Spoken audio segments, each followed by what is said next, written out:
Welcome to Pax Britannica. Bonus episode, For God or the Devil with Zachary Twamley.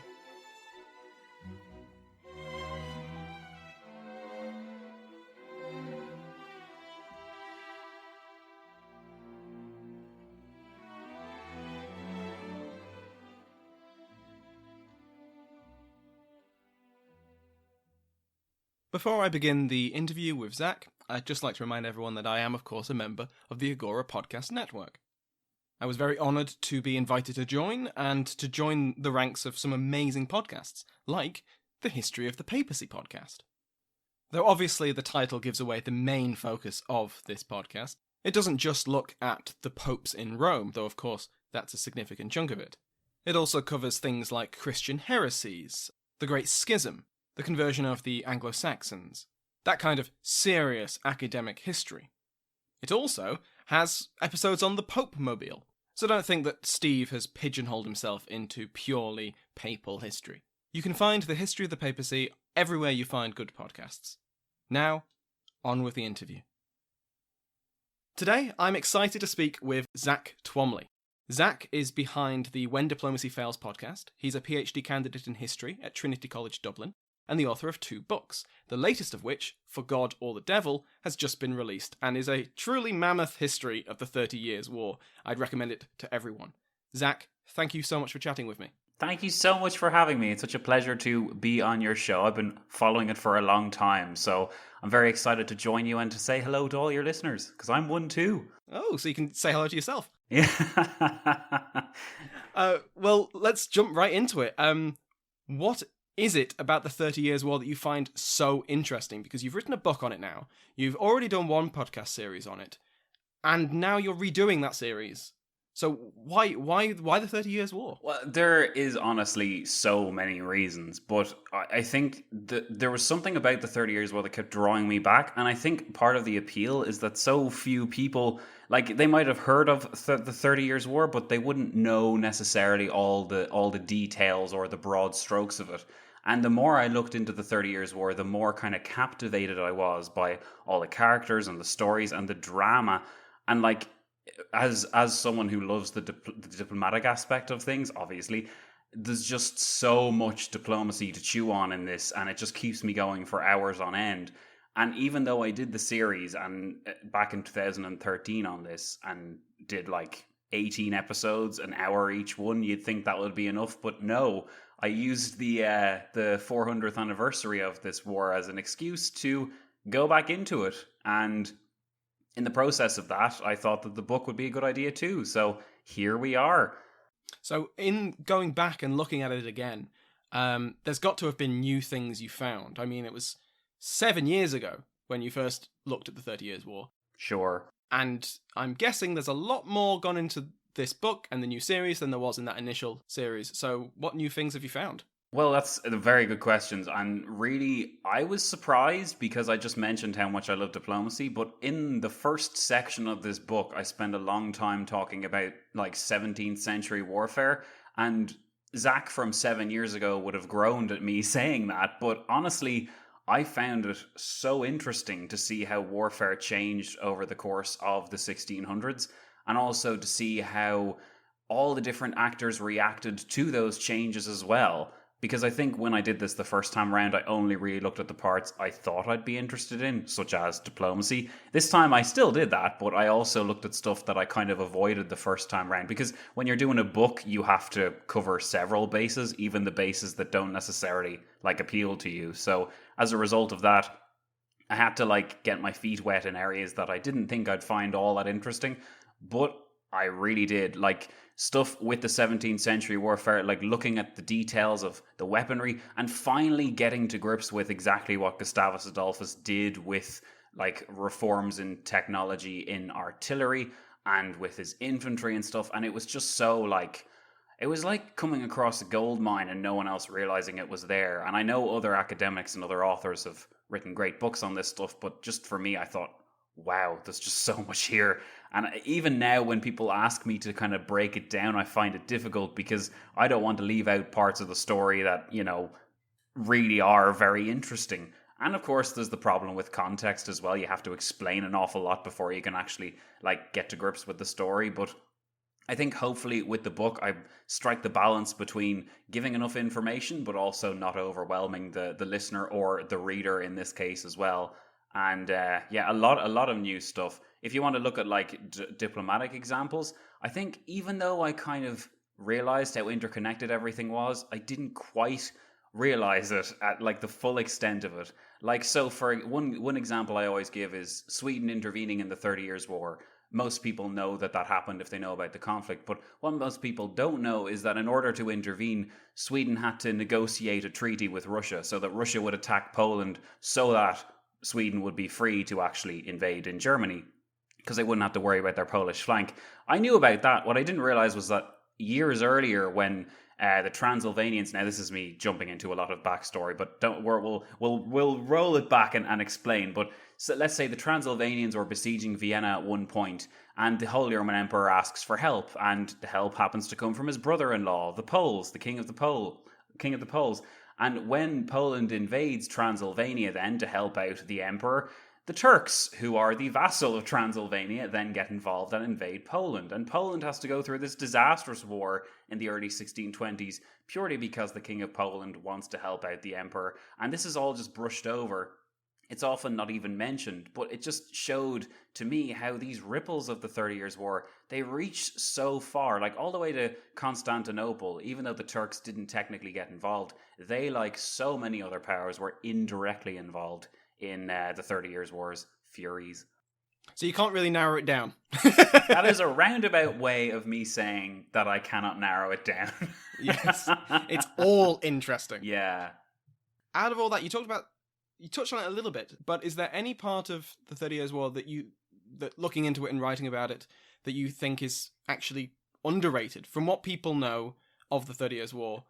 What should more people know? Well, I think the 30 Years' War suffers from what I would like to call, not World War II syndrome, in that people look at it as a conflict or an event that's so far in the past that it can't possibly resonate with us now. But actually, there's a lot of human stories in the war that really do kind of bring it home and really kind of remind us that these people living in the 1600s were a lot like us in a way. Sure, they were more superstitious and religion was more important to them and everything was a little bit less safe, you could say. But they still fought for their beliefs, for their families, for their position and everything else. And one great example of this is a guy who really was kind of central to the conflict in the beginning, Frederick V, the Elector Palatine. And obviously he's a very important character overall, but something that really stuck with me was how he basically lost for the first few years of the war, and he only really started to actually do well once Gustavus Adolphus intervened. And it was just looking at how all of this transformed. So Gustavus Adolphus wins this great battle at Breitenfeld in September 1631, and as a result of that, within a few months, Frederick is playing tennis with the King of Sweden on the ducal tennis court of the Duke of Bavaria. And the Duke of Bavaria at this point had been the arch foe of Frederick and had basically trounced him in every battle. But here is an example of just everything turning around in the space of a battle, and really just this captivating sight of Frederick playing tennis in the place where his enemy used to play tennis himself. But it's just that image is just it's so human. And there's something about that to me, it suggests that you don't always need to know all of the details to be able to get interested in a story. I could tell you loads of facts and numbers and everything, and I'm sure some of your listeners will be interested, but it's that human story that really draws people in. And I think that the 30 Years' War contains so many stories like that, and so many tragically which we will never really get to grips with. But honestly, to me, I'm just shocked that there hasn't been more films made out of the 30 Years' War, because there's so many opportunities to do that. Even with Frederick's story alone, there's so much you could do. I started thinking about how it could work as a movie, and I was just thinking, but because then Frederick's life, but then the viewers won't know how it ends because he dies before it's over. So they'd have to have a sequel. I think if you were to have a film on the 30 Years' War, I think in 1632 it would end, but on a kind of a cliffhanger. So like Frederick V and Gustavus Adolphus both die in 1632. So it makes it look like, oh, the Habsburgs are going to win. And if you're doing the kind of good and evil thing, I suppose you'd make the Habsburgs be the evil or bad side because it's easier. But you would have this narrative, and then it would pan away to Cardinal Richelieu, like looking wistfully into the distance and knowing that within a few years he'd be bringing France into the conflict. And I think that'd be a good way to end. And then you could, of course, have a sequel to the film with all about France and all that jazz. But yeah, how have they not made a film yet? They really need to, because that sounds like the ending of Empire Strikes Back. Yeah. And it would be the Empire. Oh my God, this is going to work. We have to make this into a film. Yes, yes. So are there any myths or any misconceptions that you think a lot of people have, or even that you had before writing this book, you've now found aren't necessarily accurate or are entirely fabricated? So there's several myths around the 30 Years' War, and one of the myths I think that really needs to die is that it can be simply classified. Do you know, like that the 30 Years' War is a religious war, or that it only happened because of Protestants and Catholics being at each other's throats, or that it was a kind of natural result of the Reformation. Like this idea of like inevitability, I think all conflicts and in a way all events suffer from this in history because we know that they happened. We kind of look upon them as inevitable, but historians on the 30 Years' War are really adamant that like the 30 Years' War did not have to happen, and that the religious peace which had been set up in 1555 after several years of religious war in the 1500s, don't forget, that was durable enough. It was just that almost like a perfect storm happened, kind of like the assassination of Franz Ferdinand. We can look back on that event and say, oh, well, because the First World War happened, it was always bound to happen. But all it would have taken would have been like a more pacific few years for everyone to kind of calm down. And I think had that happened in 1618, people would have probably calmed down a little bit. But as we know, of course, it did not. But yeah, the idea that the 30 Years' War was inevitable, that it was like just a religious war, these are things that I think the book hopefully does dispel, but maybe because like they have been dispelled, of course, by other historians before, but there's no harm in dispelling them again. Tackling the religious war myth is pretty straightforward when you just look at the actors involved and you look at the fact that France and Spain were using the 30 Years' War really is kind of a battleground for their own interests. And if I was to describe this conflict to people, I would often describe it in kind of national terms, like it's like Austria and Spain against pretty much everyone else. But in reality, it's a battle between dynasties. The Habsburg dynasty, the Bourbon dynasty, to a lesser extent, the House of Vasa in Sweden, the House of Orange in the Dutch Republic, that kind of thing. But I think looking at the political and dynastic conflict between the Spanish and the French really does dispel the myth that it's a religious conflict. And I think once you dispel the myth that it's a religious conflict, you make the war seem like more of a kind of regular war, if you like. Like looking at a kind of religious war might not seem as relatable. It might not seem like it would resonate with us today. But if you see the conflict and a lot of conflicts that came since that 30 Years' War, if you look at that as a kind of political conflict, not all that different to the First World War in terms of what was at stake,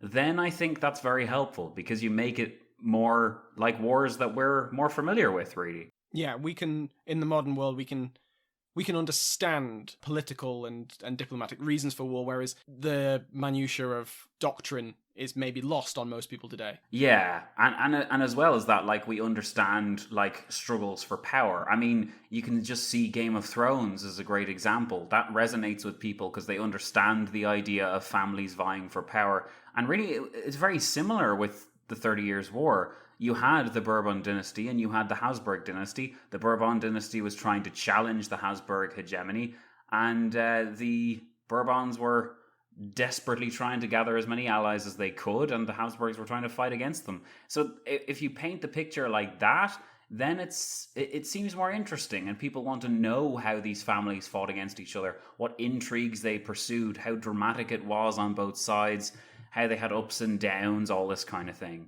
So, Zach, you did previously publish a book, A Matter of Honour, which is on Britain and the First World War, and that was based on your master's dissertation, I believe.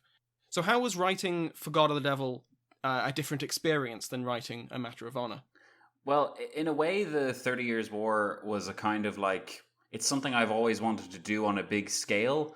I had a bit of a safety net with the previous book because I had that experience of working really ferociously on that particular topic. So then when it came time to do a book, it was really just a matter of putting in all the stuff that I'd had to cut out. So in that sense, it was very satisfying. With the 30 Years' War, it started off very intimidating because I knew that I wanted to make a really good book. Obviously, you want to go to all this effort, you want it to be good. But because I'd done it before, I also I had some experience with what I did or did not want to kind of get into really loads of detail on, and I didn't want to I had this really detailed picture of how the book was going to go, and I ended up just literally doing everything, and that's why the book is so long. It was never meant to be this big. You can find narratives of the 30 Years' War that are 400 or 500 or even 300 pages. But for me, I just found that I really had to, initially, even the price of the book was crazy. It just grew and grew and grew. And I think that was a challenge in itself because there was no one to tell me, hey, this should be half the size. Because of that, I think I kind of got a bit out of control. But it was also nice to be my own boss in that respect and just cover what I wanted to cover and weave together a narrative in a style and in a format that I really wanted to do. And when you have that much control over your own processes, you start to believe in the finished product more. And that's what I'm really looking forward to, because I know it's a big book, so people can only read so quickly, but I'm really looking forward to when people get further through the book and read ahead of the podcast schedule way into the future and just see what I've done with the likes of the 1630s, or talking about how the Peace of Westphalia was arranged, that kind of thing. There's so many great stories out there that I was able to really give my time to, and I didn't have to be beholden to anyone, which was dangerous and wonderful at the same time. And I was able to also give attention to 17th century warfare. I mean, you might think, oh, maybe you shouldn't do all of that extra stuff at the beginning of a narrative on a really long conflict already, and maybe that would have been a good idea. But I just thought that, you know what, this kind of stuff isn't often put in such a way that feels accessible or really relevant. So if I can show progression through technology and refer to all these different cases and then hit the main narrative, then maybe people will be like, oh yeah, I remember that character, or oh, I remember that battle, or that kind of thing. That's my hope anyway. I had more creative control, so I felt like it was more Zack Twamley, or Zachary Twamley as I call myself when I'm writing serious books. It was more Zachary Twamley than Zack Twamley master's kind of dissertation. It was just such a breath of fresh air to be able to go my own way with it.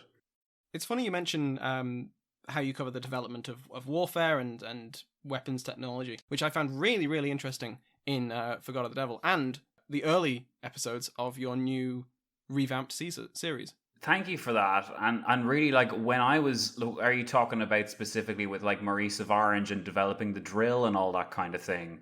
And just getting the weapons together and organizing people with the drill manuals and all that kind of stuff. I think that really just, I think a big issue with us being unable to kind of visualize it is because whenever anyone talks about musket or pike and shot, they kind of either think really, really early on when there was still a lot of knights on the battlefield, that kind of thing, or they think much later to Napoleonic. I think really this era is very underrepresented in a visual art form.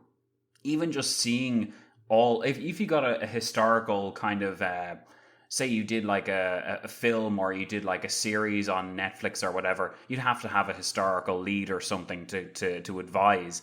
And I think even seeing 17th century warfare in that kind of format would be helpful to us. But there isn't all that many places we can go to see it visualized. And I think that is it's a challenge when you're trying to imagine what it would look like, and just really wading through all the preconceptions you might have, that I certainly had, and being able to put pen to paper and describe it when you're not 100% sure yourself how it would have looked, but you're kind of just using the research you have at your disposal to come up with the proper conclusion. It's a challenge, but I think that again, and I'll say this until the cows come home, this genre is so overdue a proper film or TV series. It definitely is. And to be fair, I think you did a fantastic job making the reader and the listener be able to visualize what these drills actually look like.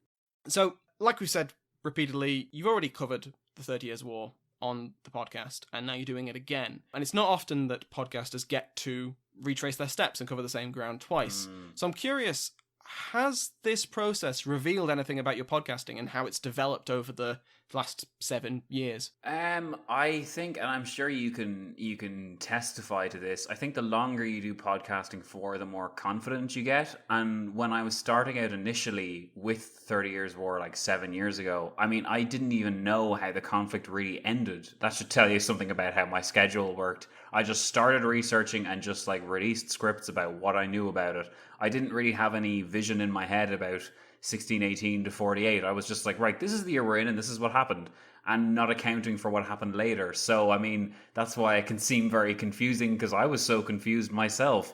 But I also had this issue at the time, and I remember thinking this distinctively, like when I was working on a particular script, and I was worried that if I went into too much detail on a specific topic that people would get bored and stop listening. But now I've since learned that that's going to happen no matter what you do. So if you focus on the things you really enjoy, people will stick around. Sometimes they might not even 100% know what you're talking about, but if you sound passionate and if you sound like you're excited to talk about something, that is far more captivating than listening to someone who sounds like they've been forced at gunpoint to read about reforms in like the Church of England or something like that. Now, that's not to say you couldn't make that interesting if you were really, really interested in that particular topic, but I mean, it's just like, you know, as podcasters, we have to give a certain amount of context. And sometimes in the past, I have worried, hey, am I getting into too many weeds here? Am I going on too many tangents? That kind of thing. And now I think, especially with the recent Bismarck series I released too, I just let myself do what I wanted, and I let myself approach the story in the way that I wanted to do. And it was like the kind of thing, build it and they will come. If I don't know who said that, or it's the really well-known thing, but I just have no idea what. Like, there's so much stuff I don't know. But the whoever said that, I mean, it's true, because I make the podcasts now knowing that I am really enjoying myself and believing that people will be able to like detect that enjoyment and in turn get enjoyment from listening. It's like a circle of enjoyment that just never ends. But because I have these years of podcasting under my belt, I kind of know I know myself how much detail I would like to get into versus how much I should get into, and I often just go with how much I want to rather than how much I should. I'm basically flouted all the rules since I started podcasting, but it's served me well so far. I mean, it's interesting you say that as long as someone does a good job at going into how the reforms of the Church of England go along, it's like, oh, Zach, you need to keep on listening to Pax Britannica. Oh, there's a treat waiting for you. Yeah, well, I'm always interested to hear about the church reforms. I'm not going to lie. I mean, it sounds like I'm not interested. The way I said it, it sounded like I was being sarcastic there, but it sounded so sarcastic. Yeah, I love the church reforms. Yeah, sure. No, I genuinely am. I look forward to your podcast immensely every week. So, Zach, to finish off, a simple question. How the hell do you find the time to do all these things? Well, it's a simple question with a whole load of different answers. A lot of it depends upon really just time management, which I know those two words aren't things that people want to hear, but the best way to manage time is to get help from the people around you. And I have to say, like, the book is dedicated to her, but my wife Anna has been very good with helping kind of put everything in perspective and giving me the time to. We have this joke that when I say I need to record, she makes as much noise as she can before I record, so that, like, you know, she won't be tempted to make noise when I am recording. It's ridiculous, but that's the joke we have. The actual workload I have, it might seem overwhelming when a book like For God or the Devil comes out and it's like 1,200 pages and people are like, how on earth are you doing this while doing a PhD, etc., etc. But that book has been in the pipeline for 3 years, and it's only in the last few months that the finishing touches have been put on it. So this kind of exposes myself really. But I wasn't really working on the 30 Years War book while I was doing the PhD. I mean, it came out at the same time. I'll accept all the plaudits for doing it. But to be honest, I had this kind of locked down before. COVID complicated things as well. So that's kind of why there was more of a delay. But generally, I tried to keep things well enough planned so that in a situation like this now, I can use the scripts, the episodes of the 30 Years War that I've already written while I'm in the PhD, and I change my schedule to bi-weekly so that my listeners still feel love, but I don't feel overwhelmed. And the same story was with the Patreon series I'm doing called Poland is Not Yet Lost, which is covering Poland in the 1700s. Obviously a very different topic, but again, I did that. I worked on those scripts 3 or 4 years ago because I knew that they would come in handy someday. I didn't quite know when, but I just knew that I was interested in the topic. I knew that it was a subject people were themselves quite interested in, and it doesn't get a lot of attention. And it just so happened that Poland is Not Yet Lost was a handy kind of stopgap to put in for patrons while I'm working on the PhD. Because if you know me, you know that I'd love to just devote all my time to doing a massive Bismarck series, but time doesn't quite allow it now. But other stuff as well, I've been very fortunate. I've found some really useful things. So my sister edits the actual episodes, so that saves me a lot of time. Editing is my least favorite part of the podcast process. I don't know about you, Sam, but it drives me nuts. I really can't stand it. So having that loaded off to someone else is really nice. Another thing I benefit from on social media stuff, I have these accounts. There's this thing called SmarterQ I use, which kind of keeps my social media all together. So sometimes a thing will be posted on the Facebook page at 2 a.m. Irish time. That doesn't mean I'm awake and posting it. That means that I've told the robots to release it at that time. So don't worry about my mental health. I'm fine. But it's also important to have time off, and I think I've really learned this since starting the PhD, that you do sometimes have to respect the fact that working 5 days a week should be your limit. And on those 2 days that you decide to have off, you should have them completely off. And that means not replying to emails, not responding to any kind of messages, sometimes not even going on your own, Facebook page for the podcast, or even going in the group on Facebook, just having a complete mental break from all that stuff. Because I think then if you have a proper break, when it comes time to work, then you'll be more motivated.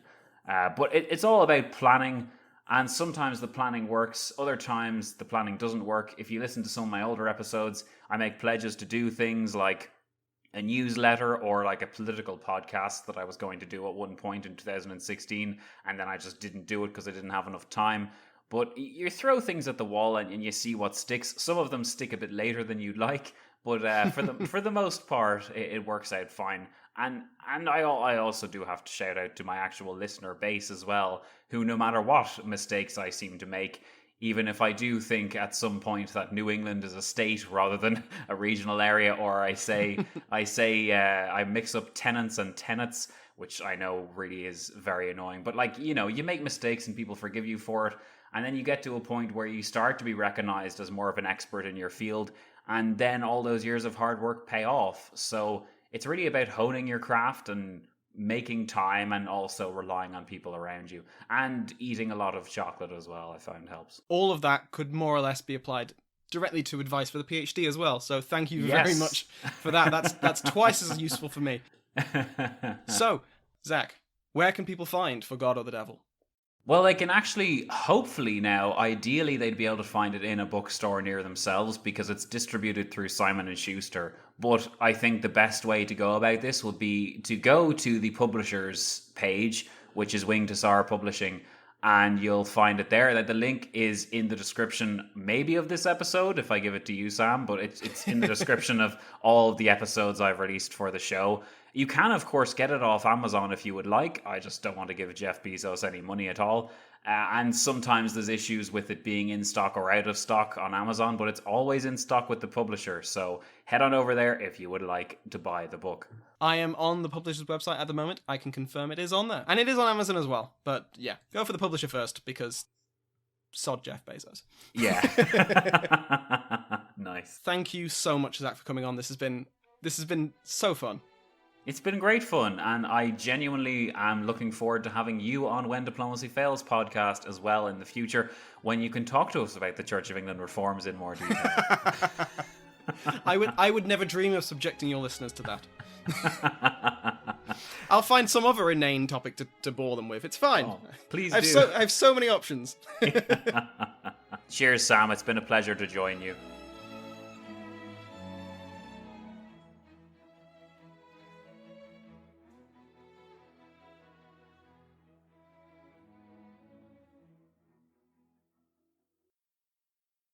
Impressive, because I had it stuck with me. I think at one point, no, I won't be there. I was going to say the EU4 realizing that Mauritian was based on Maurice of Nassau. I just remember like suddenly clicking, going, "Oh, that's what that means." Oh, I get that. Like EU4 has just been opened up to me now that I know more of the actual stuff behind it. I'm still terrible at the game, but I do appreciate it much more. I'm also terrible at the game. I've played it too much. I'm terrible at it. It's so much fun though. Oh, it's great. It really and is. like I have a lot of patience for it, and I have a lot of patience for all the bad history it creates, because it also gets people interested in history. So it's true, yeah. Even with all that border gore, it's still great. Even with all the border gore. Well, the border gores. Have you seen the latest? This is so off topic. I need to be a better interviewer, but I want to ask, like, have you seen it since the Emperor update, since the Austria update? No, I haven't. They changed the HRE. Yes, it's the whole patch was basically about the HRE. Wow. To the point that it was really, like, they clearly didn't bug test it, because within like 10 years, everyone from Portugal to Novgorod was part of the Empire, because they just wanted to join. It was completely broken. It was hilarious. Wow. But yeah, added loads of different places that I hadn't even heard of. It's really quite cool. It's worth looking into. Yeah. Anyway, this is not an EU4 podcast. Not yet. Not yet. Give it time. But we should have a game at some point. That would be fun. Definitely. I'm really looking forward to Crusader Kings 3 as well. Oh, I have not looked into it that much. I don't know why. Crusader Kings 2 was like my favorite game for years. Oh, Sam, you'll love it. You really gotta check that out. Gonna have to cut all of that out. You can put it in the end. I mean, that could be quite nice. Yeah. Little peek behind the curtain about these two history nerds that like to play games. Yeah, I'm sure they could have told from our own nerdiness that we probably God, yeah. Super into the games. I keep posting screenshots on Twitter, and like people I know do not play games are very like politely liking it. It's just like, you have no idea what I'm posting. Okay.